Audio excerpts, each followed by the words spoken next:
Bacchanal continues from new HISD Superintendent Mike Miles. He says he's expecting upwards of 80 HISD schools to have failed the 2022-23 school year. That number compared to 17 from the 21-22 school year.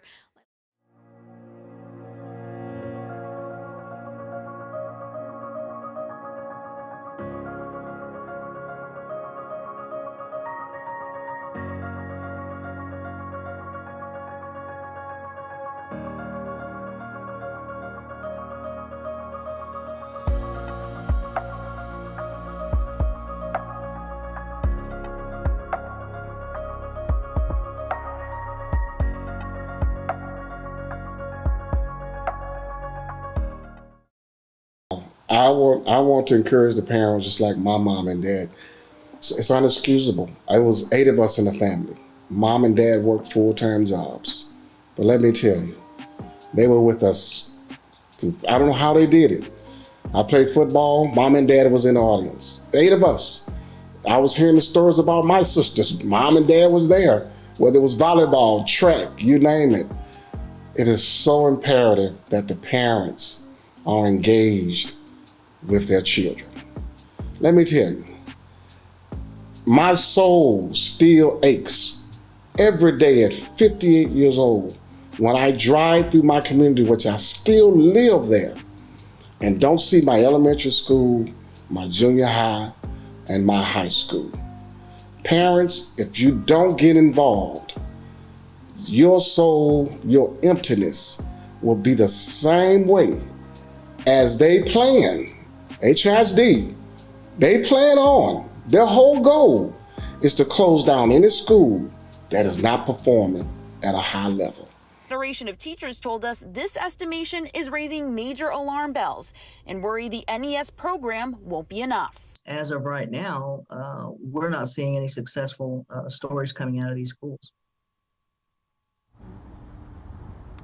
And right now in Houston ISD, there are 273 schools. So if 80 of them are failing, that's nearly 30% of our district, meaning that our overall letter grade of B could drop. It's not just the parents and it's not just the teachers, because you learn at home first.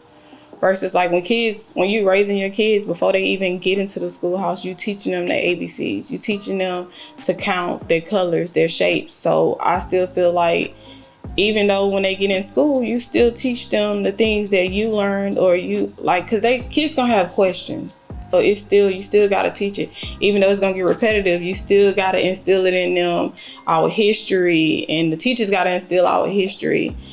And I feel like certain things are getting left out, and it's not cool. So I'd rather teach my kids the parts that's getting left out so they'll understand.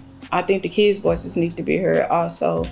And it'll bridge the gap, because you getting multiple stories from different people and you not understanding what's going on. You feel like you're left in the blind, but you're not really trying to do anything to solve it or trying to do anything to figure out like what's going on, like taking the initial step to say, okay, you know what, I want to get involved with the school. I want to know what's going on, why they made these changes, why they got rid of these teachers, and what's going on. And the only way to do that is to get involved with something. So when Ms. Thomas first got involved, the reason why I believed in her is she practiced what she preached. She is that example of what a village should look like, how it should operate. So if we get more of those more of the Janices in the community, more of the parents to say, we're gonna be a village and we're all gonna look after each other, good, bad, or ugly. We're gonna all be in this together. Oh my God, it's always that 1%, that lost sheep. We're not here today talking about those that are doing okay. I, and everyone else is talking about that small group that is being left behind. And when they shut down, or if they choose to close down those 28 schools, HISD won't miss a beat. If they will be forgotten, just like North Forest Independent School District was forgotten. Nobody's on the news talking about they have 3 schools left and in 33 square miles. It's no news. It's all about the haves And I commend Dr. Thomas for thinking about the have-nots. Hi, I'm Janice Thomas. I'm the founder and CEO of Discovering You, State of Education organization, where our primary focus right now has been what's going on in our education system and working with families, working with students, working with communities to be more involved, to be more engaged in the work that's happening in HISD. This one statement that I want to leave with each of you is, student outcomes don't change until adult behaviors change. Thank you.